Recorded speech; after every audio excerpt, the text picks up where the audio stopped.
and public speaker. Uh, First of all, I warmly welcome to all of you to participate in this webinar. Today, we are going to discuss about achieving success and well-being through independence and expectation management.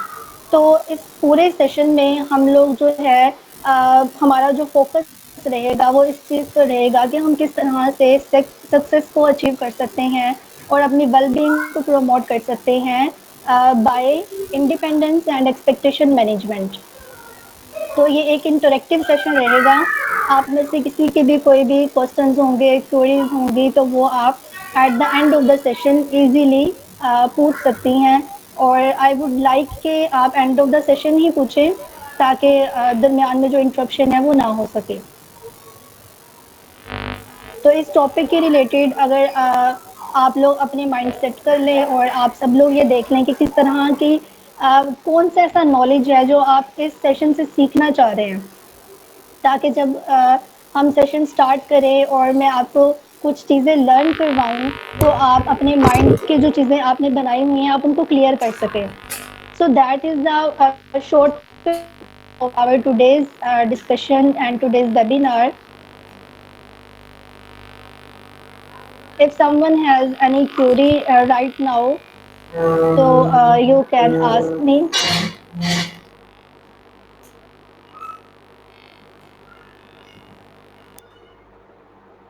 It's okay, no problem. Just wait for 2 to 3 minutes. We started it at 10 p.m.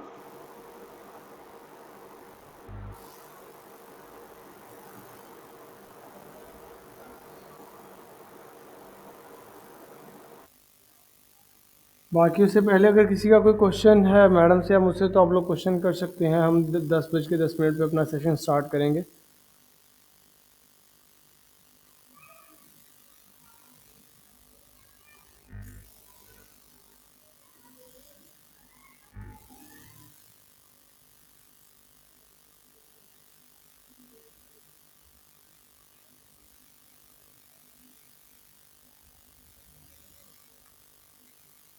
किसी का कोई question नहीं है, कोई भी question नहीं करना चाहते। मेरे ख्याल से यहाँ पे सब लोग बहुत ज़्यादा पढ़े लिखे हैं, या शायद सब लोग के पास हमसे ज़्यादा नॉलेज है, या शायद कोई नॉलेज लेना नहीं चाहता है हमसे, या शायद मेरे जितनी भूख नहीं है किसी में नॉलेज लेने की, क्योंकि मैं तो नॉलेज का भूखा हूँ।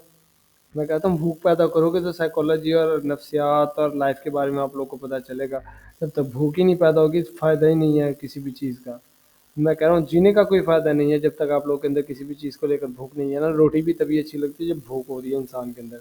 तो इसीलिए बेशक फ्री सेशन हो, बेशक पेड सेशन हो, तो उसके लिए भूख होना नेसेसरी है। ठीक है, तो अपने अंदर थोड़ी थोड़ी सी भूख पैदा करें सब लोग, ताकि आप लोगों का पेट भरा जा सके, आप कुछ सीख सकें हमसे और आप कुछ हमसे जो है ले सकें, क्योंकि हम आप लोगों को देने के लिए, हम आप लोगों को सिखाने के लिए यहाँ पर बैठे हुए हैं। और ये हमारी, जिसे कहा जाए, अगर पर्सनली कहा जाए तो ये हमारी ड्यूटी है। It's our duty. ठीक है, तो इसलिए ये हमारी ड्यूटी है, इसीलिए हम जो आप लोगों के लिए अवेलेबल हैं यहाँ पे। बाकी 2 मिनट बाद जो हम अपना सेशन 10:10 पर पूरा स्टार्ट करेंगे सेशन। जो मैडम अक्सा है, एक पब्लिक स्पीकर हैं, ये आप लोगों को बताएंगे बहुत अच्छे तरीके से, स्लाइड्स के थ्रू आप लोग को हर एक चीज़ बहुत अच्छे तरीके से एक्सप्लेन करेंगी। तो यहाँ से उम्मीद करता हूँ आप लोग बहुत ज़्यादा कुछ लर्न करके जाएंगे, अगर आप लोगों के अंदर भूख है तो। ठीक है, और बाकी हमारे इस तरह के अट्रैक्टिव सेशंस होते रहते हैं, तो आप लोगों से यही जिसे कहा जाए रिक्वेस्ट है कि आप लोग ज्वाइन किया करें, ताकि आप लोग कुछ सीखें, क्योंकि ये सिर्फ एक नफ्सियात को लेकर नहीं है। ठीक है, ये सिर्फ एक नफ्सियात को लेकर नहीं है, ये ओवरऑल जिसे कहा जाए ओवरऑल लेकर के ये एक इसके कम्युनिटी के अंदर सेशंस होते हैं इन चीज़ों को लेकर के। तो इन चीज़ों के ऊपर जो है आप लोगों को काम करना चाहिए। तो ऑलमोस्ट लिंक शेयर हो चुका है, तो हम लिंक शेयर स्टार्ट करते हैं।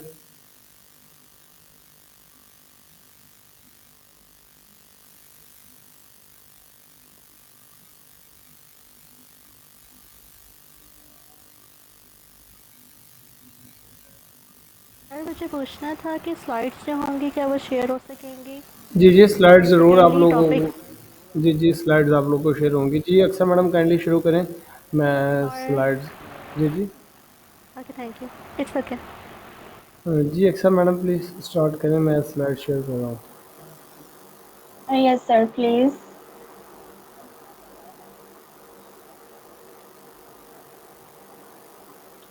So, पार्टिसिपेंट्स, जैसे कि मैंने आपको पहले बताया कि आज का जो हमारा वेबिनार है वो है achieving success and well being through independence and expectation management.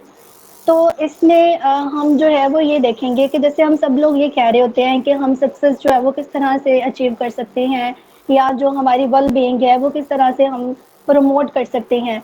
तो बेसिकली ये टॉपिक चूज करने का जो मेरा पर्पस था वो यही था कि हम इसमें ये देख सके कि what is success for all of us and what is well being for us, जिसको हम जो है वो प्रमोट करना चाह रहे हैं, या हम ये चाहते हैं कि हम इसको जो है वो अचीव करें। तो सबसे पहले जो है वो हम देखेंगे सक्सेस को। Sir please move to the third slide.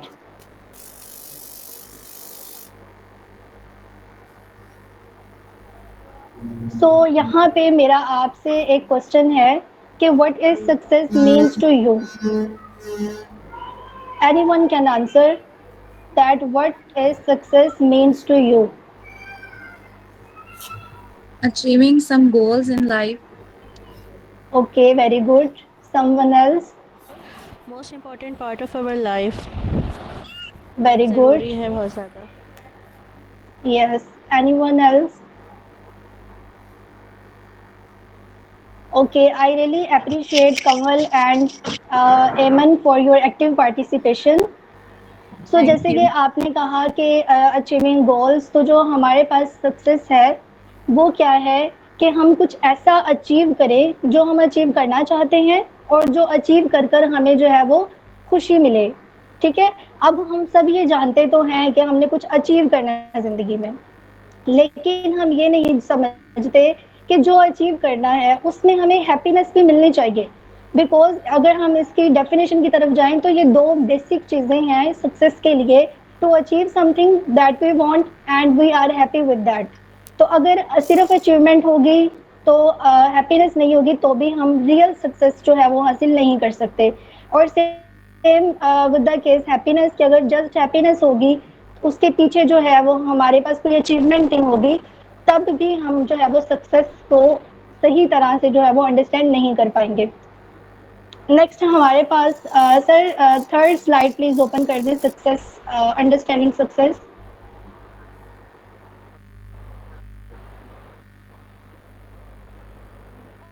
Sir, am I Audible?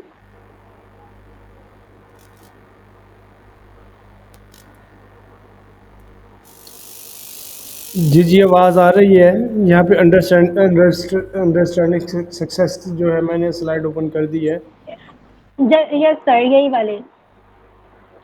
Okay sir, thank you. So success की जैसे मैंने आपको डेफिनेशन बता दी, अब नेक्स्ट हमारे पास सक्सेस की दो टाइप्स है।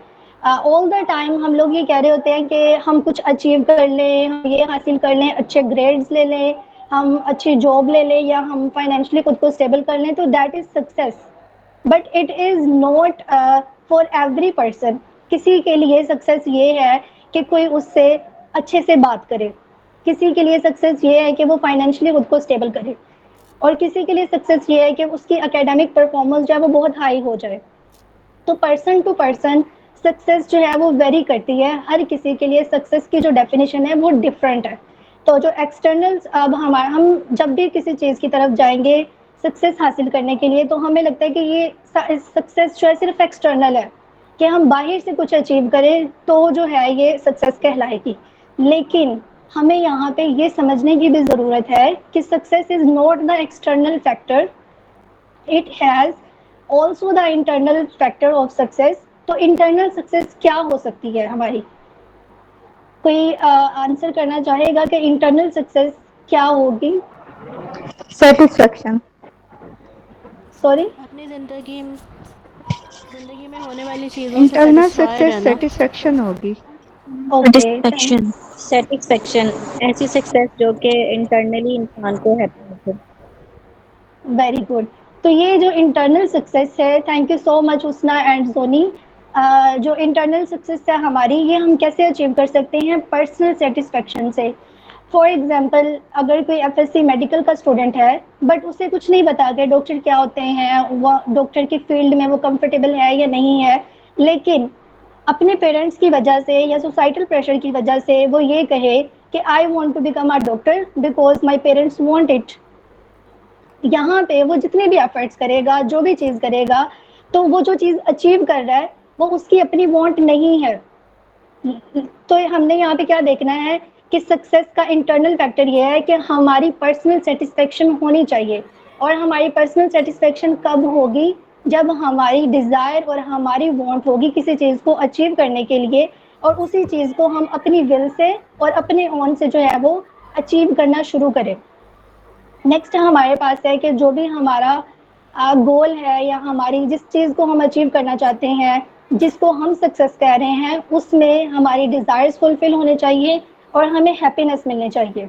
तो ये दो जो बेसिक टाइप्स हैं हमारे पास सक्सेस की, these are external and internal success. तो यहाँ से अगर मैं आपको एक कॉमन सी अंडरस्टैंडिंग दो सक्सेस की, तो वो ये होगी कि make your own definition of success and work according to your definition. तो अभी मैं आप सबसे बस ये कहना चाहूँगी कि आप सब लोग अपने माइंड में अपनी जो सक्सेस है उसकी एक डेफिनेशन बनाएं कि सक्सेस आपके लिए क्या मायने रखती है या आपके लिए सक्सेस क्या है। ठीक है, और नेक्स्ट स्लाइड सर। और नेक्स्ट अब हम देखेंगे कि अंडरस्टैंडिंग वेल बीइंग। सक्सेस को हमने अंडरस्टैंड कर लिया, अब हम वेल बीइंग को अंडरस्टैंड करेंगे। वेल बीइंग क्या कहलाती है? हमारी हमारी ज़िंदगी में जितनी भी चीज़ें इंक्लूड हैं, जैसे कि हमारी पर्सनल लाइफ है, हमारी प्रोफेशनल लाइफ है, हमारी सोशल लाइफ है, फाइनेंशियल स्टेबिलिटी है, ये सारी चीज़ें जो है ये मिलकर हमारे लिए बनती हैं हमारी वेल बीइंग। तो अगर मैं सिंपल वर्ड्स में बताऊं तो वेल बीइंग का मतलब होता है अच्छी ज़िंदगी। तो अच्छी ज़िंदगी हम कैसे गुजारेंगे? जब हमारी सारी नीड्स जो है वो फुलफिल होंगी, हमारे सारे जो पॉइंट्स हैं वो वेल मैनेज्ड होंगे और उन सब पॉइंट्स से हम लोग जो है वो सेटिस्फाई होंगे। फॉर एग्जांपल, अगर हम देखते हैं पर्सनल वेलबींग को, तो अगर एक पर्सन जो है उसकी फिजिकल हेल्थ, उसकी मेंटल हेल्थ, उसकी इमोशनल हेल्थ डिस्टर्ब है, तो कैसे कहा जा सकता है कि उसकी जो वेल बीइंग है वो ठीक है? क्यों? क्योंकि वेल बीइंग के लिए ये होना ज़रूरी है कि हम हर जो हमारे जितनी भी चीज़ें मिलकर हमारी ज़िंदगी का हिस्सा बन रही हैं वो सब वेल मैनेज्ड होने चाहिए। तो यहाँ पे हमारे पास वेलबींग क्या आएगी? हमारी personal, professional, mental, physical, social, intellectual, spiritual, every each and every perspective और aspects of our life would be managed, और हम उससे सेटिस्फाई हों, तो ये हमारी वेलबींग कहलाएगा। यहाँ पे जो पिक्चर है उसमें आप देख सकते हैं कि हमारी जो वेलबींग है उसके कितने कंपोनेंट्स हैं। जैसे मैंने आपको सारे कंपोनेंट्स जो है वो बता दिए हैं कि इंटेलेक्चुअल है, फिजिकल है, साइकोलॉजिकल है, सोशल है, तो ये सारे कंपोनेंट्स मिलकर हमारी वेल बीइंग बनाते हैं। Sir next slide.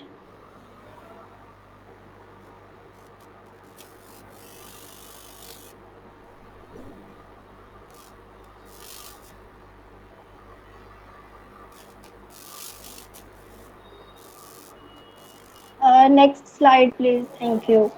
अब हमारा जो कोर टॉपिक है वो स्टार्ट होता है, दैट इज इंडिपेंडेंस। तो मुझे बताएं कि इंडिपेंडेंस क्या है? मैम इंडिपेंडेंस सिंपली ये है कि हम किसी पे अपनी जो है डिपेंड नहीं करते अपनी ख्वाहिशात या अपनी डेली बेसिक पे कोई भी काम होता है, बजाय इसके कि हम किसी को ऊपर डाल देंगे वो हमारा ये काम करे, या फिर कोई प्रॉब्लम हमें फेस करनी पड़ जाती है डेली बेसिक पे, तो हम किसी के पास जाएंगे यार इसका सोल्यूशन बताओ, ये मुझे करके दिखाओ। चाहे किसी के जो है वो डिपेंड करने के हम खुद इंडिपेंडेंट बने, अपनी प्रॉब्लम का सोल्यूशन जो है वो खुद निकालें अपने डेली बेसिक पे, जिस चीज का हमें सामना करना पड़ता है हमें मुश्किल को खुद फेस करके अपने ऊपर अपने पाँव पे खुद खड़े हों, किसी दूसरे के ऊपर डिपेंड ना करें, किसी दूसरे के ऊपर बोझ कहते हैं इस तरह का कुछ ना बने। तो this is I think independent. Thank you Siddha. Anyone else? Independent mean होता है ऐसे फैक्टर्स जो किसी भी चीज़ पे डिपेंड करते हों, जो आज़ादाना ना हो, मतलब फैक्टर्स ले लें ऐसे, या जो भी हमारी थिंकिंग्स हैं वो किसी चीज़ पे डिपेंड कर रही हों। डिपेंड कर रही हो? नहीं सॉरी, डिपेंड ना इंडिपेंडेंट कर। मीन से डिपेंड नहीं करती। Okay okay, thank you Rida. I think independence mean ये कि हमारी सब चीजें जिससे डिपेंडेंट ना हो, हमारी फाइनेंशियल मिस जी Tania, please one by please one mute अपना your mic mic. Unmute, one by one अपना माइक अनम्यूट करके फिर आप लोग क्वेश्चन कर सकते हैं, फिर आप लोग अपना जो ओके है। Mohammed, do you want to say something?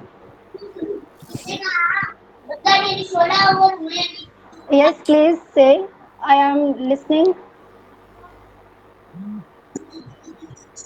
Independency में ये है कि जब जो भी इमोशंस की बात करें हम, तो आपकी इमोशन खुशी के हों या गमी के हों, किसी और के कंट्रोल में ना हो।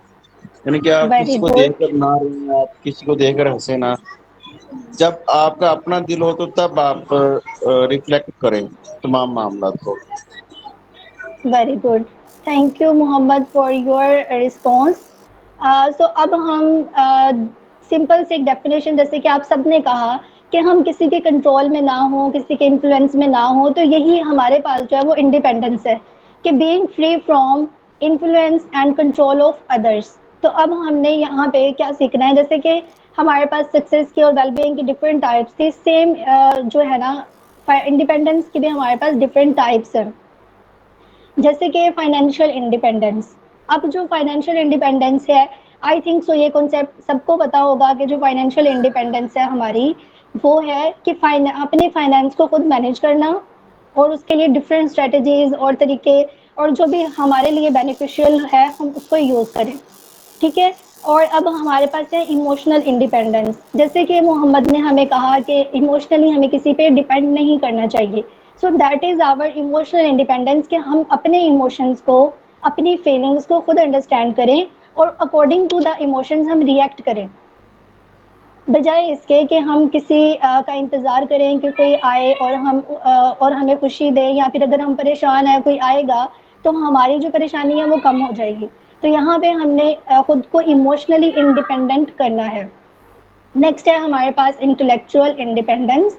इन द इंटेलेक्चुअल इंडिपेंडेंस हमारे पास ये चीज़ आती है कि हम अपनी इंटेलिजेंस को, अपनी जो इंटेलेक्चुअल पावर है उसको according to our own will जो है वो यूज़ करें, और क्रिएटिव थिंग्स जो है वो क्रिएट करें।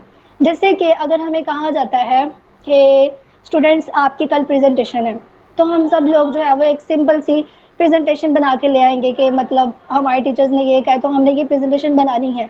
बट कोई वहाँ पे ये नहीं सोचेगा कि मैंने इसको क्रिएटिव करना है, जब तक ये ना कहा जाए कि आपकी जो प्रेजेंटेशन है वो क्रिएटिव होनी चाहिए।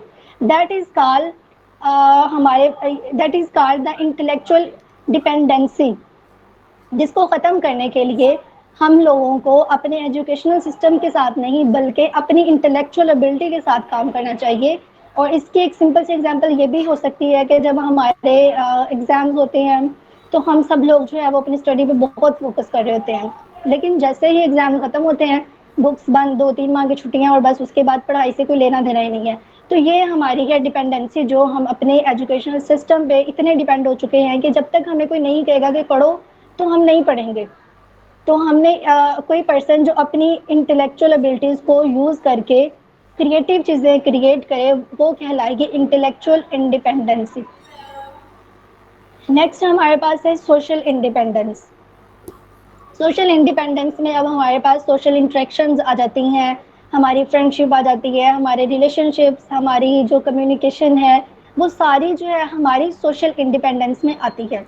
अब यहाँ पे सोशल इंडिपेंडेंस में हम जानते होंगे कि बाज़ फैमिलीज़ में इस तरह से होता है, वो ये कहते हैं कि बाहर की दोस्तें नहीं बनानी, घर में दोस्तें बनाओ, अपनी कजन्स को फ्रेंड्स बनाओ, अपनी सिस्टर्स को फ्रेंड्स बनाओ, तुम लोगों ने बाहर जाके दोस्तियाँ नहीं बनानी। तो अब यहाँ पे क्या होता है कि यहाँ पे हम लोग सोशली डिपेंडेंट हो जाते हैं, और हमें यहाँ पे सोशली इंडिपेंडेंट नहीं मतलब फील होता। तो हमने सोशली खुद को इंडिपेंडेंट कैसे करना है कि हम अपने रिलेशनशिप्स को खुद मैनेज करें, और अपनी विल पावर को यूज़ करते हुए अपने रिलेशनशिप्स बिल्ड करें या उन्हें ख़त्म करें। नेक्स्ट है हमारे पास फिजिकल इंडिपेंडेंस। जैसे कि अगर हम ये देखें कि फिजिकली अगर कोई पर्सन जो है वो डिसेबल है, तो वो पर्सन, जैसे फॉर एग्जांपल अगर किसी का एक्सीडेंट हुआ है और उसकी जो टांग है वो टूट गई है, अब अगर वो ये डिपेंड हो जाए दूसरों पे कि कोई आएगा तो मुझे उठा के यहाँ से वहाँ करेगा, या मेरा बाहर घूमने को दिल चाह रहा है तो कोई मुझे बाहर लेकर जाएगा, तो ये हमारी सारी हो जाएगी क्या कि हम फिजिकली डिपेंडेंट हो रहे हैं किसी दूसरे पर्सन पे। लेकिन अगर कोई पर्सन विद डिसेबिलिटी अपने लिए कोई ऐसे सोर्सेज यूज करे जो कि उसको फिजिकली इंडिपेंडेंट करते हों, ये हमारी कहलाएगी फिजिकल इंडिपेंडेंस। जैसे अगर मैंने आपको उस पर्सन की एग्जांपल दी थी जिसकी जो टांग है वो टूट गई थी, तो उसमें वो क्या कर सकता है, वो अपने लिए एक Excuse me, wheel. Yes. may I add one thing here? Yes sure. ज़रूरी नहीं कि फिज़िकल जो है आपको डिसेबिलिटी ही डिपेंडेंट बनाए। हम गर्ल्स जैसे खुद डिपेंडेंट होती हैं कि कोई हमें बाइक पे लेके जाएगा तो हम कहीं जाएँगे, कोई हमें गाड़ी पे लेके जाएगा या हम क्या। तो आजकल गर्ल्स इंडिपेंडेंट हो रही हैं जब खुद बाइक चला रही हैं। This is really yes. Appreciable. तो इंडिपेंडेंसी का, फिज़िकल इंडिपेंडेंसी का गर्ल्स के लिए ये मीनिंग ज़्यादा पावरफुल है। Yes of course, but in a physical independency हम ये देखते हैं कि हमारी जो बॉडी है ना, इंटरनल और एक्सटर्नल, इसके सारे ऑर्गन्स, इसके सेल्स, टिश्यूज, ये कंप्लीट है या नहीं कंप्लीट, ये हमारी फिजिकल में आ जाती है। जो आपने पॉइंट बताया वो एक बहुत अच्छा पॉइंट है, बट हम उसको एक सोशल इंडिपेंडेंस में लेके जा सकते हैं कि सोशली हम लोग डिपेंडेंट हैं अपने भाइयों पे या अपने फादर पे कि वो कहीं लेकर जाए हमें। But I appreciate your participation कि आपको जो एग्जाम्पल लगी तो आपने उसको ऐड ऑन किया। सो नेक्स्ट है हमारे पास स्पिरिचुअल इंडिपेंडेंस। अब स्पिरिचुअली अगर हम देखें तो हम सब लोग जिस मजहब में पैदा हुए हैं, हम उसी मजहब को जो है वो सब कुछ मानकर उसी के अंदर अंडर जो है ना वो हम परफॉर्म करते हैं। हमारे पास ये जो स्पिरिचुअल इंडिपेंडेंस है, इसमें एक पर्सन जो है उसको चाहिए कि वो अपनी बिलीफ्स को, अपने रिलीजियस को according to his own desire और according to his own comfortable level use करे और उसके अकॉर्डिंग जो है वो बिहेव करे। जैसे कि हम, एक बहुत फेमस फिल्म है पीके मूवी, उस मूवी में हमने ये देखा था कि जो आमिर खान है उसने ये बताया कि क्या मतलब ऊपर वाले ने सब पे टप्पा लगा के भेजा है कि ये मुसलमान है, ये काफिर है, ये वो है, ये वो है। तो हमने खुद पे ठप्पा नहीं लगाना कि भी हम मुसलमान हैं, बस ये टैग लगा हुआ है। हमने क्या करना है, हमने खुद को इंडिपेंडेंट करना है। इंडिपेंडेंट कैसे करना है कि हम, अगर हम मुसलमान हैं तो हमने खुद से ये पूछना है मैं क्यों मुसलमान हूँ, उसके बारे में हमने खुद जो है फर्स्ट हैंड नॉलेज लेना है और उसको एक्सेप्ट करना है। अगर वो वाकई में हमारे लिए कंफर्टेबल जोन है और हमारे लिए जो है हमारी डिजायर्स के साथ मैच कर रहा है, तो हम उसको जो है वो प्राउडली अपने प्रोफेशन में, अपनी लाइफ में आगे लेकर जा सकते हैं। Ashi and Mohammed, you raised hand, what you want to say? इसमें मैं कुछ कहना चाहूंगा मैडम। जी जी श्योर। देखें, इसमें हमें थोड़ा सा बाइस्ड होना पड़ेगा कि जहाँ हमने पैदा हो गए ना, जिस एरिया में या जिस सोसाइटी में और जिस मजहब के जेर असर लोगों के साथ पैदा हो गए हैं, तो हमें वहाँ जी पर जिंदगी गुजारनी पड़ेगी, हमें थोड़ा बाइस्ड होना पड़ेगा। अगर हम इसमें इंडिपेंडेंसी ले आएंगे तो कन्फ्लिक्ट आ जाएगा। फॉर एग्जाम्पल, एक न्यूली अडल्ट बेबी है, बेबी तो नहीं खैर, अडल्ट जो होता है वो 14-15 साल का, अगर हम्म। वो देखें, जो हमारे जो पड़ोस में मुल्क रहता है वो बड़ा रंगीन मुल्क है, वहाँ पर नाच गाना और रस्म और रिवाज, उनके ट्रेंड्स ऐसे हैं कि वो हर वक्त मतलब ना तमाशा टाइप एक्टिविटी होती रहती है उनके यहाँ। इवन देन के जी जी मंदिरों में भी चले जाएं तो तब भी। तो अगर हम किसी बच्चे को या जो नया नया जवान हो रहा है उसको इंडिपेंडेंसी दे देंगे ना, तो वो भटकने के उसके बहुत ज्यादा चांसेस हो जाएंगे। हम उसको कन्विंस्ड नहीं रख सकेंगे एक जगह पे। तो इसमें हमें थोड़ा सा बाइस्ड रहना पड़ेगा कि हम उसको फुली इंडिपेंडेंसी नहीं दे सकते। दूसरा, जी अगर हम बिल्कुल। इसको सेकंड टर्म इसके लिए यूज करते हैं स्पिरिचुअली, तो कुछ लोगों इनका बकवास बंद करो। तो सेकंड जो मैं अभी कहने लगा हूँ वो ये है कि अगर हम विद इन इस्लाम बात करते हैं तो हमारे यहाँ भी हम्म। बहुत सारे रुझान पाए जाते हैं, तिब्बई रुझान, जहाँ पर हमारे अपने जाती इमोशंस जाते हैं। फॉर एग्जाम्पल, हम कुछ लोग कुछ खानकाहों की तरफ रागब होते हैं, दरगाहों की तरफ रागब होते हैं, और कुछ लोग जस्ट उलमा कराम की तरफ रागब होते हैं। और कुछ लोग कहते हैं कि नहीं, अगर हम बुक रीडिंग कर लेते हैं जो हमारे सुल्फा ने या हमारे औलिया कराम ने लिखी हैं या हमारे टीचर्स काउंसलर्स वगैरह ने लिखी हैं, तो उनको अगर हम देख लें तो वहां से भी उनकी जो स्पिरिचुअलिटी है ना, वो सेचुरेट हो जी जाती है। जी तो अगर जी। इसके इसमें जब हम सेकंड जो मैंने बात की है, तो इसमें हम किसी हद तक इंडिपेंडेंसी दे सकते हैं, लेकिन जो इससे पहले मैंने बात की है उस मामले में हमें बाइस्ड होना पड़ेगा। ठीक है, I understand your point. Basically देखिए, हम यहाँ पे different types of independence discuss कर रहे हैं। तो जस्ट यहाँ पे अब आप देखें कि ऐसा नहीं है कि अगर कोई पर्सन जो है वो इमोशनली इंटेलेक्चुअली वो इंडिपेंडेंट नहीं है। अब यहाँ पे अगर किसी पर्सन को यही नहीं पता सही क्या और गलत क्या है और हम उसको जो स्पिरिचुअल इंडिपेंडेंसी दे दें, तो that's very bad.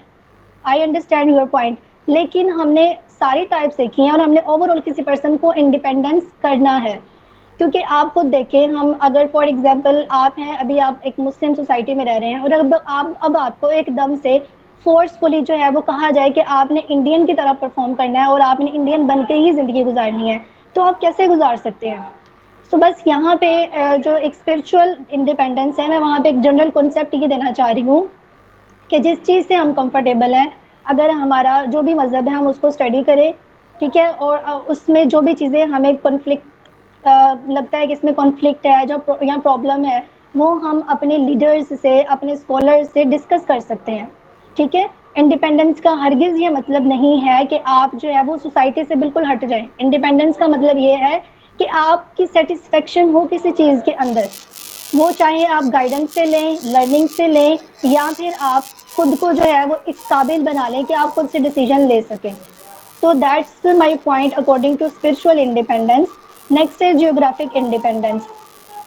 Geographic independence हमारी होती है कि अगर कोई पर्सन कहीं जाके रहना चाहता है तो वो वहाँ पे जाके इजीली रह ले और जहाँ वो ज़िंदगी गुजारना चाहता है तो वो रह सकता है। ये होती है हमारी जियोग्राफिक इंडिपेंडेंस। और टाइम इंडिपेंडेंस ये है कि जब भी हमने अपने गोल सेट करने हैं या जो कोई भी परफॉर्मेंस है तो उसके लिए हमने खुद को इंडिपेंडेंट करना है। जैसे कि फॉर एग्जांपल अगर मैं कहूँ कि मुझे एक टॉपिक को प्रिपेयर करने में 1 आवर लगता है, तो और मुझे कोई पर्सन ये कहे कि हमें 30 मिनट्स में ये टॉपिक कवर करना है, तो मैं उसको इजीली और इफेक्टिवली जो है वो कवर नहीं कर सकती। क्यों? क्योंकि जो मेरी लिमिट है वो 1 आवर की है। तो यहाँ पे मुझे क्या है कि मुझे अपनी जो इंडिपेंडेंस लेवल है उसको देखना चाहिए और अपनी लिमिटेशंस को और बाउंड्रीज को भी अंडरस्टैंड करना चाहिए। अब नेक्स्ट है हमारे पास role of independence. Role of independence क्या है कि अगर हम खुद को इंडिपेंडेंट करेंगे तो ये हमारी पर्सनल इंडिपेंडेंस कहलाएगी और इससे सेल्फ रिलायंस जो है वो सीख सकेंगे और making informed decision, setting personal goals. अब जब हमारे पास नॉलेज ही नहीं है किसी भी डिसीजन को लेने के लिए, तो हम कोई भी डिसीजन जो है वो इफेक्टिवली नहीं ले सकते। तो जैसे मैंने आपसे पहले कहा कि हमने इंटेलेक्चुअली खुद को इंडिपेंडेंट करना है ताकि हम अपने डिसीजंस को और अपनी जो पर्सनल गोल्स हैं उन पर फोकस कर सकें। तो नेक्स्ट हमारे पास है अब अगर एग्जांपल्स की बात की जाए तो starting a new project independently, कि आप जो है वो किसी प्रोजेक्ट को जो है वो खुद से स्टार्ट करें और कोई भी क्रिएटिव चीज़ जो है वो बनाएं। और उसके बाद है हमारे पास फाइनेंशियल इंडिपेंडेंस। ये हम पहले डिस्कस कर चुके हैं, लेकिन फाइनेंशियली स्टेबिलिटी के लिए हमारे पास कुछ टेक्निक्स हैं। जैसे कह लो कि हमने बजट बनाना है, अपनी कुछ सेविंग करनी है, इन्वेस्ट करते हुए देखना है कि हम कहाँ पे इन्वेस्ट कर रहे हैं। और फिर इसके बाद हमने डेबिट से अवॉइड करना है कि हम लोग जितना हो सके डेबिट लें। Next slide.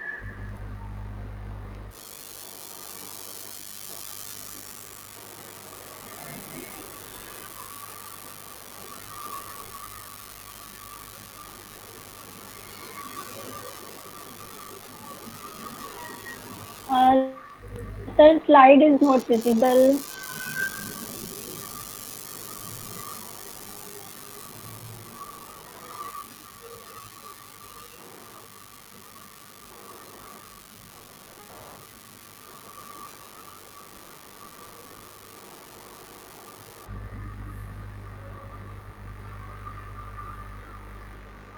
ये हमारा था रोल ऑफ इंडिपेंडेंस। और जैसे कि मैंने ये कहा कि हमने इंडिपेंडेंस को गाइडेंस से और लर्निंग से डिफरेंशिएट करना है, तो ये एक बहुत ज़रूरी चीज़ है, एक इम्पोर्टेंट एलिमेंट है हमारी लाइफ के लिए।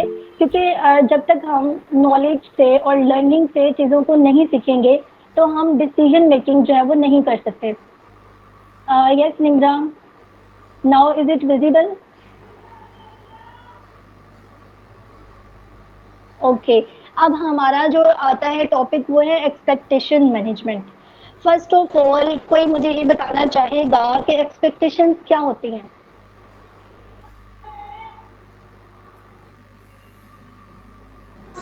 मैम एक्चुअली एक्सपेक्टेशंस जो होती हैं वो तवक्कुआत होती हैं हमारी कि भाई कोई काम हमें पड़ जाता है, कोई हमारा कोई फ्रेंड है तो हमें उससे तवक्को होती है कि भाई ये मेरा फ्रेंड है, बेस्ट फ्रेंड है, मेरा ये काम करेगा, मुझे इसको सोल्यूशन बताएगा, तो हमें उससे तवक्को होती है, एक उम्मीद होती है, तो इसे कहते हैं एक्सपेक्टेशन, तवक्कुआत।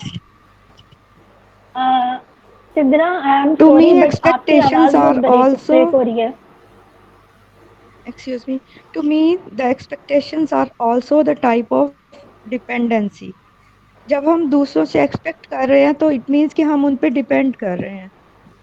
तो इंडिपेंडेंसी वही होगी कि हम दूसरों से कुछ एक्सपेक्ट ना करें, ना इमोशनली, ना फिजिकली, ना ही फाइनेंशियली, किसी भी तरीके से।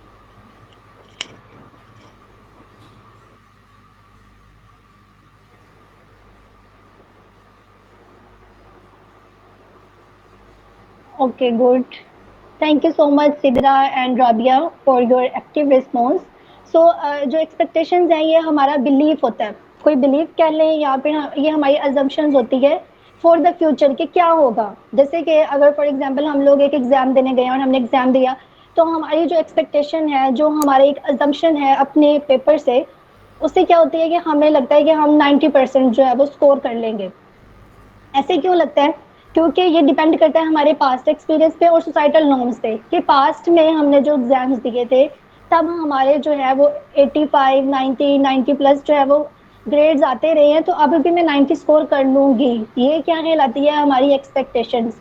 बट अगर एक पर्सन अपने पास्ट में 50 से 70 के अराउंड अबाउट जो है वो ग्रेड जो है वो ले सकता है, फुल मेहनत करके जितनी वो कर सकता है उतनी हार्ड वर्क से, उसके जो स्कोर है 70% से कभी इंक्रीज नहीं हुए, और फिर एकदम से वो खुद से ये एक्सपेक्टेशन करे कि मेरे जो ग्रेड्स हैं वो 90% तक चले जाएंगे, तो क्या आपको क्या लगता है कि क्या उसकी जो एक्सपेक्टेशन है वो एक रियलिस्टिक है या वो अनरियलिस्टिक है? रियलिस्टिक उस कंडीशन में होगी अगर उसने वर्क हार्ड किया होगा, अदरवाइज तो अनरियलिस्टिक है। ओके। सो यहाँ पे जैसे मैंने पहले कहा कि पास्ट एक्सपीरियंस पे डिपेंड करती हैं, और पास्ट में उसने बहुत सारा हार्ड वर्क किया था बट वो 70% से ज़्यादा स्कोर नहीं कर सका। तो यहाँ पे हमें ये देखना चाहिए कि एकदम से हम नहीं कह सकते। अगर तो ग्रेजुअली कोई पर्सन जो है वो 70 से 75 फिर 80 और फिर 85 देन 90, तो इट इज वो अचीव कर सकता है। लेकिन जिसने कभी अचीव ही नहीं किया और वो एकदम से इतना बड़ा गैप लिया कि 70 से 90 तक चला जाए कि मैं इतना कर लूंगा, तो यहाँ पे ये एक अनरियलिस्टिक एक्सपेक्टेशन है, एक ओवर एक्सपेक्टेशन है जो कि हमारी सोसाइटी में हर पर्सन हर जगह पर कर रहा है। ये हमारी एक्सपेक्टेशंस जो हैं हमें हमारे लिए डिस्ट्रेस कॉज करती हैं, डिसअपॉइंटमेंट कॉज करती हैं, कब जब हमारी एक्सपेक्टेशन हैं वो अनरियल हो जाए और ये ओवर एक्सपेक्टेशंस की तरफ चली जाए।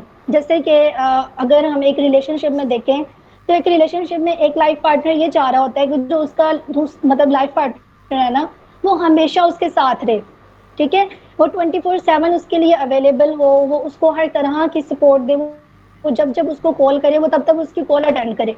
बट यहाँ पे हमें ये देखना चाहिए कि अगला बंदा भी एक ह्यूमन है, उसकी भी लाइफ है, उसकी लाइफ के डिफरेंट इवेंट्स हैं, डिफरेंट सिनेरियोज हैं, और उसने उसके अकॉर्डिंग जो है वो बिहेव करना है और उसके अकॉर्डिंगली जो है हमें रिस्पॉन्स करना है। तो यहाँ पे क्या होता है कि जब हम दूसरों से ओवर एक्सपेक्टेशंस लगाते हैं तो हमारे अंदर जो है वो डिसअपॉइंटमेंट कॉज होती है। तो अब हमने इन्हीं एक्सपेक्टेशन को खुद से और दूसरों से मैनेज करने के लिए कुछ तरीके देखने हैं। तो वो सबसे पहला तरीका है हमारे पास सेटिंग रियलिस्टिक एक्सपेक्टेशंस। जैसे कि मैंने पहले बात की कि कुछ जो एक्सपेक्टेशंस हैं वो अनरियल हैं और कुछ जो है वो ओवर एक्सपेक्टेड हैं। तो हमने क्या करना है कि हमने अपनी एक्सपेक्टेशंस जो है उनको रियलिस्टिक करना है।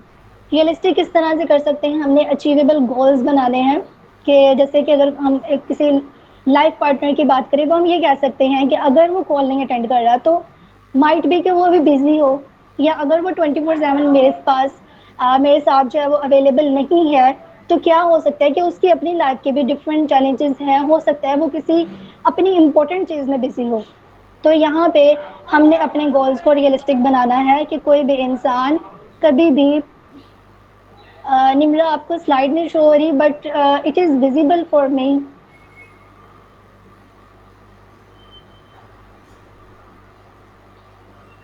सो नेक्स्ट अब हमने ये देखना है कि एक तो हमारा जो हमारी जो एक्सपेक्टेशंस हैं वो रियलिस्टिक होना चाहिए, और उसके बाद जो हमारी एक्सपेक्टेशंस हैं उसमें हमने अचीवेबल गोल्स बनाने हैं। जैसे कि अगर फॉर एग्जांपल मैंने पहले आपसे बात की ग्रेड्स वाली, कि अगर एक पर्सन जो है वो 70 पे जो है वो लाइक कर रहा है, वो कहे मैं 90% जो है वो हासिल करूंगा, तो ये एक ओवर एक्सपेक्टेंसी है। तो हमने इसको जो है वो अचीवेबल गोल्स में डिवाइड करना है, और इसके लिए हम यूजिंग स्मार्ट क्राइटेरिया जो है वो करते हैं। जैसे कि स्मार्ट क्राइटेरिया क्या है, इसमें SMART जो है ना डिफरेंट डिफरेंट वर्ड्स को डिनोट कर रहे हैं। जैसे हमारा जो गोल है वो स्पेसिफिक होना चाहिए कि हम किसी खास चीज़ पर फोकस करें, ऐसा नहीं है कि 3-4 एक्सपेक्टेशंस को हम एक टाइम में मैनेज कर रहे हो। तो हमने एक स्पेसिफिक एक्सपेक्टेशन लेनी है, और वो जो एक्सपेक्टेशन है वो मेजरेबल हो, अचीवेबल हो, रेलिवेंट हो हमारे गोल से, और टाइम बाउंड हो कि हमने इतने टाइम में इस पर इतना काम करना है। ठीक है, जैसे कि फॉर एग्जांपल अगर हमने कोई बुक रीड करनी है और हम इसका एक गोल बनाएं कि मैंने ये बुक रीड करनी है, और उसके लिए हम कोई टाइम लिमिट ना रखें कि हमने इतने टाइम में इसको जो है वो रीड करना है, तो कुछ दिनों के बाद हमारा इंटरेस्ट उसमें ख़त्म होता जाएगा, और at the end before completing the book हमारा जो इंटरेस्ट है बिल्कुल ही वैनिश हो जाएगा। तो हमने क्या करना है कि टाइम लिमिट देनी है, अपनी एक्सपेक्टेशंस को मिनिमाइज करने के लिए जो गोल सेट किया है उसको हमने टाइम बाउंड करना है कि हमने फॉर एग्जांपल एक वीक के लिए जो है ना मैंने इतना पढ़ना है, इतनी हार्ड वर्क करनी है, और इसके बाद मैंने देखना है कि मैं कितना स्कोर कर सकता हूँ। ठीक है, और उसके बाद मैं ग्रेजुअली अपने ग्रेड्स को जो है वो इंक्रीज करूँगा। अब हमने अवॉइडिंग ओवर कमिटमेंट, कि जैसे मैंने कहा कि ओवर एक्सपेक्टेशंस नहीं लगानी, तो ओवर एक्सपेक्टेशंस कहाँ से जनरेट होती हैं, ओवर कमिटमेंट से, कि मैं ये भी कर लूँगा, मैं वो भी कर लूँगा, उसे ये भी करना चाहिए, उसे वो भी करना चाहिए। तो यहाँ पे हमने अपनी जो हमारे पास ओवर कमिटमेंट है उससे अवॉइड करनी है। निदा आप कुछ कहना चाह रही हैं?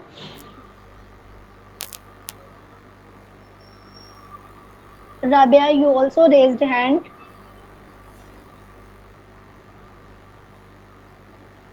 ओके, सो नेक्स्ट हमने क्या करना है कि अपनी लिमिटेशंस को रिकॉग्नाइज करना है कि हमारी क्या लिमिट है। जैसे कि मैंने आपको पहले बताया कि अगर एक पर्सन की लिमिट ही सिर्फ 70% ग्रेड है तो वो कैसे खुद को 90 पे लेके जा सकता है। तो उसको खुद को चाहिए कि वो रिकॉग्नाइज करे अपनी लिमिटेशंस को। नेक्स्ट है मैनेजिंग। अब ये जो मैंने आपको स्टेप्स बताए ये हमारे वो स्टेप्स थे जो हमने अपनी एक्सपेक्टेशंस को अपने लिए और दूसरों के लिए मैनेज करना है। लेकिन जो दूसरों की एक्सपेक्टेशंस हमारे साथ लग रही हैं, जो दूसरे लोग हमसे एक्सपेक्ट कर रहे हैं, हमने उसको जो है वो किस तरह से मैनेज करना है। हमने उसको इस तरह से मैनेज करना है कि हमने प्रेशर्स को हैंडल करना है। कौन से प्रेशर्स हमें हो सकते हैं, हमें सोसाइटल प्रेशर हो सकता है, फैमिलियल प्रेशर हो सकता है, प्रोफेशनल प्रेशर हो सकता है, कि अगर हमारा जो बॉस है वो हमें कोई ऐसा मतलब कोई टास्क बहुत ज़्यादा दे दे तो हमें ये होगा कि अब अगर हम कहेंगे कि मैं नहीं कर सकता तो ये मेरे लिए एक बुरी इमेज बनेगी, तो हम जो है वो उनको ऐसा रिस्पॉन्स देते हैं कि अगला बंदा हमसे ज़्यादा एक्सपेक्टेशंस लगाए। तो हमने इसको मिनिमाइज करना है, इसको कम करना है। और इसको कम कैसे कर सकते हैं, हम कम्युनिकेट कर सकते हैं। अपनी क्या क्या कम्युनिकेट कर सकते हैं, अपनी बाउंड्रीज़ को और अपनी लिमिटेशंस को, कि मैं इतना कर सकती हूँ और इतना मैं नहीं कर सकती। तो इसके लिए जो एक टेक्निक है हमारे पास, जो बहुत टेक्निक होती है, ये डिफरेंट क्लाइंट्स को भी हम लोग सिखाते हैं, techniques for assertiveness. Assertiveness means art to say no, कि अगर आप किसी चीज़ के लिए कैपेबल नहीं हैं या किसी चीज़ के लिए आप अवेलेबल नहीं हैं तो आपने उसको इन अ पॉजिटिव मैनर किस तरह से नो कहना है, ये हमारी कहलाएगी। हमारे पास है focus efforts not just outcomes. हम सब ने ये देखा होगा कि हम लोग जो अचीव करना चाहते हैं उस पर फोकस करते हैं, लेकिन वो कैसे अचीव करना है इस पर फोकस नहीं करते, कि हम अपनी स्ट्रगल्स को, अपनी एफर्ट्स को नहीं देखते। तो हमने यहाँ पे क्या करना है कि अगर हम एक अपनी जो एक्सपेक्टेशंस हैं उनको अच्छे से मैनेज करना चाहते हैं, लाइफ में कोई गोल अचीव करना चाहते हैं, कुछ भी करना चाहते हैं, तो जो भी अचीवमेंट है उस पर फोकस करने की बजाय हमने जो एफर्ट है उस पर फोकस करना है। तो जो जर्नी है ना, जर्नी में जितनी हार्डशिप्स आएंगी, जितनी आपको डिफिकल्टीज फेस करनी पड़ेंगी, आपने उन सब पर फोकस करना है, बजाय इसके कि आप जस्ट जो है वो उसके रिजल्ट का वेट करें। Next slide sir.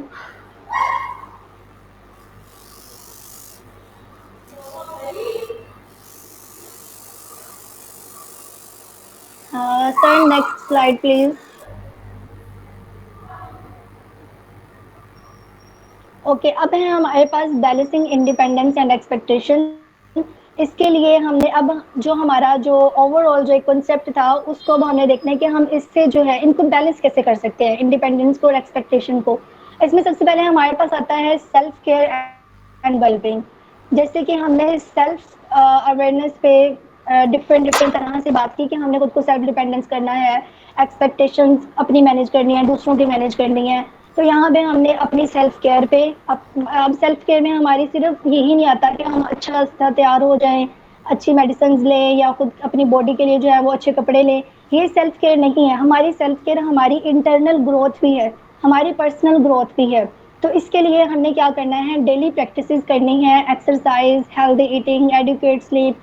अच्छा, जो स्लीप का प्रॉब्लम है वो बहुत सारे क्लाइंट्स के साथ है। इवन नॉर्मल अगर कोई पर्सन जो है वो जस्ट काउंसलिंग के लिए भी आ रहा है तो वो भी ये कह रहा है कि हमें नींद नहीं आती, हम सारी सारी रात जो है वो जागते रहते हैं, और इसकी वजह से उनकी जो दिन की रूटीन है वो भी डिस्टर्ब हो रही है, कि वो दिन में भी जो है वो प्रॉपर नींद नहीं ले पा रहे। यहाँ पे अगर मैं एक और चीज़ पूछना चाहूँ आपसे कि कितने लोग हैं जो अपनी डेली जो है वो एक्सरसाइज जो है वो परफॉर्म करते हैं?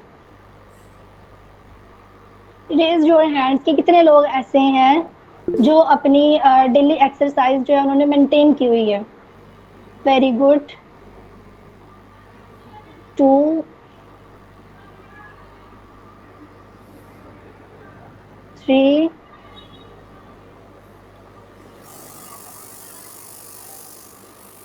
Just walk. Okay good.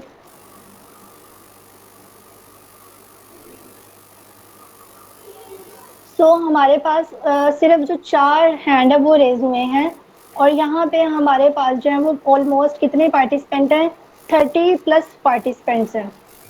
तो इनमें सिर्फ 4% ऐसे हैं जो अपनी जो डेली एक्सरसाइज है उस पर फोकस करते हैं।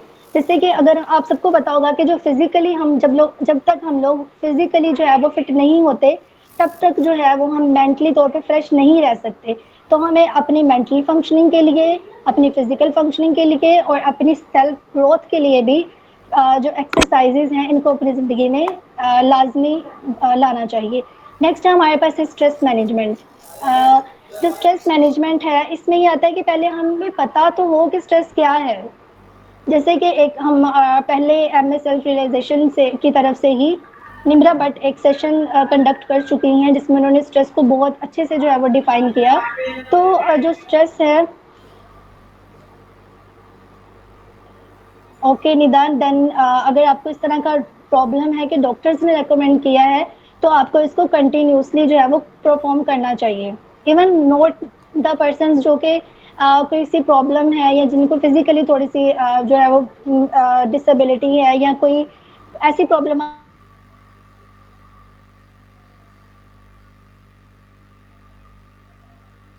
ये ओवरऑल सबके नहीं चाहिए। नेक्स्ट है हमारे पास के स्ट्रेस को मैनेज करना। अब मुझे जैसे कि मैंने कहा कि निम्रा भट्ट ने बहुत अच्छे से जो है ना स्ट्रेस मैनेजमेंट जो है वो बताई थी। तो मैं यहाँ पे जस्ट आपको शॉर्ट सा बताऊंगी कि स्ट्रेस मैनेजमेंट के लिए सबसे पहले हमें आइडेंटिफाई करना चाहिए कि हमारा स्ट्रेस क्या है, कौन से ऐसे फैक्टर्स हैं जो हमारे लिए ट्रिगरिंग पॉइंट हैं, और फिर हमने उनको मैनेज करना है मेडिटेशन से, हॉबीज से, टाइम विद लव्ड वन से स्पेंड करके। तो इस तरह से हमारा जो स्ट्रेस है वो मैनेज हो जाएगा। अब हमने रिजिलियंस को बिल्ड करना है और ऐसे कोपिंग मैकेनिज्म्स यूज करने हैं जो कि हमारे लिए हेल्पफुल हों।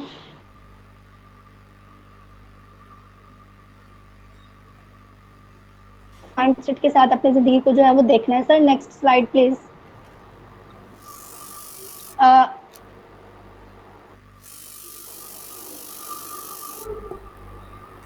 Sir next. यस। तो strategies for achieving success and wellbeing में हमारे पास गोल सेटिंग है, और गोल सेटिंग कैसे करनी है, स्मार्ट क्राइटेरिया को यूज करते हुए। प्रायोरिटाइजेशन एंड प्लानिंग है कि इसमें ये हमने देखना है कि हम ये तो कह रहे होते हैं मैंने ये भी अचीव करना है वो भी अचीव करना है, लेकिन उसमें सबसे ज्यादा प्रायोर क्या है हमारे लिए, सबसे ज्यादा इंपॉर्टेंट चीज क्या है, हमने सबसे पहले उसको देखना है और उसके अकॉर्डिंगली जो है वो हमने प्लानिंग करनी है। नेक्स्ट हमारे पास है कंटिन्यूस इम्प्रूवमेंट। हमने जो अपनी लाइफ है उसको एक ऐसे नहीं बना लेना कि जैसे मैंने आपको पहले एग्जांपल दी कि अगर टीचर्स ने कहा पढ़ना है तो पढ़ना है, अदरवाइज हमने बुक्स बंद कर देनी है। हमने कंटिन्यूसली खुद को जो है और सेल्फ ग्रोथ की तरफ लेकर जाना है, अपनी लर्निंग को इंक्रीज करना है, अपनी पर्सनल इंडिपेंडेंसी को इंक्रीज करना है, अपनी एक्सपेक्टेशंस को मैनेज करना है, ताकि हम एक बेटर जिंदगी की तरफ जो है वो जा सके। Sir next.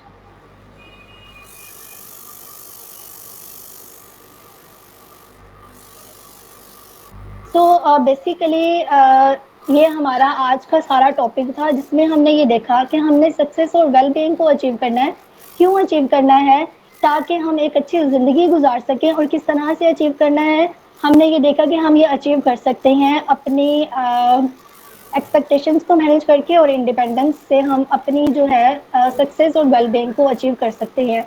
यहाँ तक था मेरा ओवरऑल टॉपिक। तो अब मैं आप सबसे गुजारिश करूँगी कि जिसका जो भी क्वेश्चन है, जिन जिन लोगों ने हैंड रेज किए हुए हैं, तो वो मुझसे पूछें, ताकि 9 मिनट्स तक हमारी जो है वो क्लास एंड होने वाली है। तो आप मुझे बताएं। Mohammed, you raise your hand.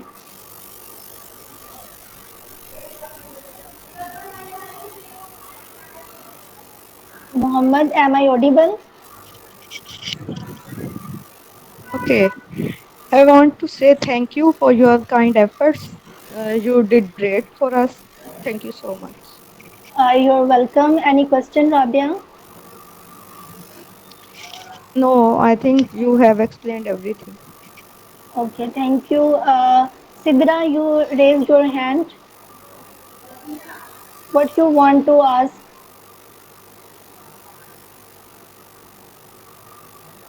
Kamal, do you want to ask something? जी, एक्सपेक्टेशन समटाइम्स ऐसा होता है कि हमें समझ नहीं आता, अनइंटेंशनली कुछ एक्सपेक्टेड हो जाता है। लाइक अगर ये किया है तो अगले बंदे की तरफ से भी हमें ये बिहेवियर रिटर्न बैक हो, या समटाइम्स हम नहीं समझ पाते जी लेकिन जी। थोड़ी सी एक एंजाइटी वाली कंडीशन हो जाती है, तो उसे कैसे मैनेज किया जाए? उसको मैनेज करने के लिए जैसे मैंने कहा कि हमें अपनी एक्सपेक्टेशंस को मैनेज करना है। कि अगर जैसे कि मैंने कहा कि अगर वो कॉल नहीं कोई अटेंड कर रहा अगला पर्सन, तो हमने खुद को एक पॉजिटिव जो है वो थॉट देनी है कि माइट भी वो बिजी हो, या माइट भी कोई बहुत इंपॉर्टेंट कॉल हो जिसकी वजह से अगर कॉल बिजी भी जा रही है तो कोई और रीज़न हो सकती है। इसके लिए आप खुद को इस तरह से भी मैनेज कर सकते हैं कि जब भी कोई नेगेटिव थॉट आपके माइंड में आती है, तब ही हमारी जो बॉडी है उस नेगेटिव थॉट के अकॉर्डिंग जो रिएक्ट करती है। तो आपने अपनी जो नेगेटिव थॉट है ना, जैसे अगर कोई ये थॉट आ रही है कि जानबूझ के मुझे इग्नोर कर रही है इसलिए मेरी कॉल नहीं अटेंड की, या बस ये मुझे पसंद नहीं करती इसलिए मेरी कॉल इग्नोर की है, तो यहाँ पर आपने खुद को एक पॉजिटिव जो है वो चीज़ देनी है। पॉजिटिव क्या देनी है कि हो सकता है वो बिजी हो, या हो सकता है उसका मोबाइल उसके पास ना हो, या जो भी आपको लगता है कि आपने उसको पॉजिटिव देना है। ठीक है? जितना हम खुद से पॉजिटिव बोलेंगे, हमारी बॉडी उतनी पॉजिटिवली जो है वो रिएक्ट करेगी। क्या कमल, क्या आपका जो पॉइंट है वो क्लियर हो सका है? जी बिल्कुल, thank you so very much. You are welcome. Tania, your जो क्वेश्चन इज। मैम जो वेबिनार आज का हुआ है हमारा, माशाल्लाह से बहुत अच्छा था। कोई भी हालांकि सबके क्वेश्चंस आ रहे हैं, मैं देख रही हूँ कि भी क्या क्वेश्चन करूँ, लेकिन मेरा कोई भी क्वेश्चन नहीं है, लेकिन बहुत अच्छा वेबिनार था, मुझे सब जो है अच्छे से क्लियर हो गया। You're welcome, Sidra, for your kind words. Tanya, you said that how you can improve your confidence. So ये डिपेंड करता है हमारे फेयर्स पे कि कौन से ऐसे फेयर्स हैं जिनको लेकर हमारा जो कॉन्फिडेंस है वो बिल्ड नहीं हो पा रहा। तो क्या आप शेयर करना चाहेंगे कि कौन सी ऐसी स्पेसिफिक चीज़ें हैं जहाँ पे आपको लगता है कि आप अपना जो कॉन्फिडेंस है वो लूज़ कर रही हैं, या जहाँ पे आपको बिल्ड करने की ज़रूरत है? Tania, am I audible? Crowd में, ओके। सो क्राउड में आप ये कर सकती हैं कि आप, जैसे कि हमने कहा कि अचीवेबल और रियलिस्टिक गोल्स बनाने हैं। किसी भी चीज़ को अचीव करने के लिए आपने स्मार्ट क्राइटेरिया को हमेशा अपनी लाइफ का एक पार्ट बनाना है कि हमने इसको किस तरह से लेकर चलना है। स्मार्ट क्राइटेरिया कि आपने स्पेसिफिक गोल बनाना है, मेजरेबल हो, रेलिवेंट हो और टाइम बाउंड हो, कि आपने खुद को जो है ना वो थोड़े थोड़े लोगों में लेकर जाना शुरू कर देना है। जैसे कि 10 लोगों में पहले बात की, ठीक है। अगर आपका कॉन्फिडेंस नहीं इंक्रीज हो पा रहा तो सिर्फ उन्हीं 10 के साथ आप जो है ना कंसिस्टेंटली जो है अपनी जो बात है वो करती रहें, और फिर with the passage of time आप अपने क्राउड को इंक्रीज करें कि आप जो है वो 10 से 20 कर लें, 15 कर लें, जितनी आपके लिए कंफर्टेबल है। आप इसको प्रैक्टिस करती जाएंगी तो आपका कॉन्फिडेंस जो है वो इंक्रीज होगा। एक जो बेस्ट टेक्निक होती है जो मोस्टली हम क्लाइंट्स को देते हैं कॉन्फिडेंस को इंक्रीज करने के लिए, वो होती है मिरर टेक्निक, कि आपने मिरर में देखकर जो है वो अपनी बात बतानी है। जो भी आप बात करना चाह रही हैं उसको आपने कन्वे करना है। तो आप इसके लिए ये प्रैक्टिस कर सकते हैं कि आप 5 टू 10 मिनट्स डेली जो है मिरर के सामने प्रैक्टिस किया करें जो भी आप कहना चाहती हैं। तो इससे आपका कॉन्फिडेंस लेवल जो है वो इंक्रीज हो जाएगा। तो क्या आपका पॉइंट क्लियर हो सका तानिया?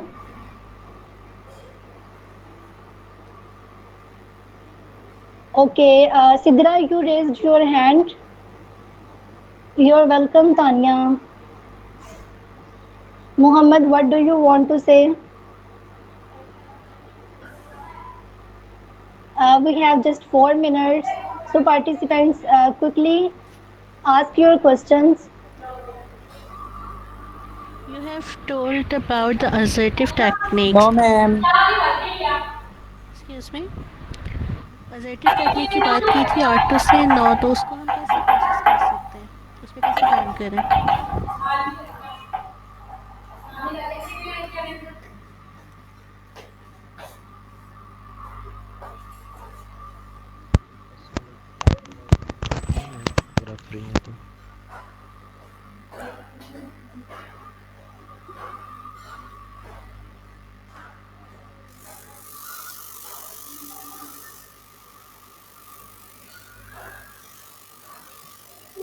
जी सॉरी, आपकी आवाज़ में डिस्टॉर्शन आ रही है, काइंडली दोबारा रिपीट कीजिएगा। क्या क्वेश्चन है आपका मैडम? करते असर्टिव टेक्निक के बारे में बात की थी उन्होंने, तो उसे हम कैसे फॉलो कर सकते हैं? एक मिनट मैडम, आ जाती है मैडम, अभी एलिजिबल हो जाते हैं तो मैडम आपको बता देती है। बाकी मजीद क्वेश्चन आप लोग अपने अपने क्वेश्चन जो है कमेंट्स बॉक्स के अंदर मेंशन कर दें। कमेंट्स बॉक्स के अंदर हम आपके क्वेश्चन देख लेते हैं। Sir, am I audible? जी जी, आप अवेलेबल हैं। ओके कमल, आप जो पूछना चाह रही हैं कि असर्टिवनेस को हम किस तरह से प्रमोट करें, तो इसके लिए आप डेली जो है वो सेल्फ रिफ्लेक्शन करें, खुद के साथ टाइम स्पेंड करें और देखें कि कौन सी ऐसी चीज़ें हैं। क्योंकि देखिए, मैंने जैसे कहा कि स्ट्रेस के लिए हमें सबसे पहले देखना है कि स्ट्रेस क्या है। Identify the problem is the half solution, कि जब हमने आइडेंटिफाई कर लिया प्रॉब्लम को तो हमारा आधा काम हो चुका है। अब आपने आइडेंटिफाई करना है कि आपकी लिमिटेशंस और बाउंड्रीज क्या हैं। जब आप अपनी लिमिटेशंस को और बाउंड्रीज को देख लेंगी तो फिर आपने खुद से ये कहना है कि मैं उतना ही करूँगी जितना मैं कर सकती हूँ, ठीक है। और दूसरों को भी आपने ये कम्युनिकेट करना है कि मैं इतना ही कर सकती हूँ, और ये एक पॉजिटिव मैनर में करना है। जैसे कि फॉर एग्जांपल, अगर कोई आपको कहे कि आपने लेट नाइट पार्टी में रुकना है और हमारे साथ हमने मिलकर मतलब बाहर जाना है या कुछ भी करना है, लेकिन आप इस इन्वायरमेंट में कंफर्टेबल नहीं हैं, तो आप उनको एक पॉजिटिवली ये कह सकते हैं कि मतलब मैं ऐसी गैदरिंग्स में कंफर्टेबल नहीं हूँ, लेकिन मैं आपको दिन में ज्वाइन कर सकती हूँ, मतलब मॉर्निंग में या आफ्टरनून में हम कहीं पे भी जा सकते हैं। तो इस वजह से मतलब मैं अभी के लिए आपको ज्वाइन नहीं कर सकती, लेकिन बाद में मैं करूँगी। इस तरह से भी आप अपनी असर्टिवनेस को जो है वो असर्टिवनेस को इंक्रीज कर सकते हैं। जी जैना मंजूर, काइंडली आप थोड़ा सा Thank you so आगे very much. इसको थोड़ा सा कुछ इसमें जो है वो कर दें, तो कुछ गोल्डन वर्ड्स कह दें। जी जैना मंजूर को सुन रही है, मेरी आवाज़ क्लियर है? क्योंकि टाइम वाइंड अप हो जाता है तो मेरे ख्याल से अब थोड़ा सा जैना मंजूर यहाँ से जो है आप लोग को थोड़ा सा ऑर्गेनाइजेशन के बारे में बता देगी, ताकि हमारा प्लान जो अगला प्लान है ये है कि हमने मज़ीद और स्पीकर्स इस तरह के और नॉलेज आप लोगों के साथ शेयर करना है। जी जैना मंजूर, आर यू अवेलेबल है? काइंडली कुछ गोल्डन वर्ड्स कहते अस्सलाम हैं, वालेकुम। कुछ मिनट्स रह गए हैं। और टाइम भी अच्छा काफ़ी बेहतरीन था, काफ़ी अच्छा एक्सपीरियंस था, आपका फर्स्ट एक्सपीरियंस था। I appreciate your experience, I appreciate your जिसे कहा जाए नॉलेज है, I appreciate your confidence level. बहुत अच्छा था। और बाकी मैडम ज़ैनब आगे इसमें ऐड ऑन कर देती हैं, बाकी मैडम ज़ैनब आपको बताती हैं। फर्स्ट ऑफ ऑल अच्छा आपने बहुत Thank you अच्छा so much, एक्सप्लेन sir. किया and really impressive Thank you so और much, ma'am. Time wind up हो आपका गया है। इसी तरह और ओवरऑल मैं यही कहूंगी कि ऑर्गेनाइजेशन का आप लोग पार्ट बने, इसी तरह का नॉलेज थैंक यू लेते सो रहें और मच नॉलेज जितना मैम। होगा उतनी अवेयरनेस होगी। And thank you everyone. बाकी ग्रुप के अंदर क्वेश्चन कर सकते हैं, किसी का You're रहेगा तो। welcome, अस्सलाम ma'am. वालेकुम।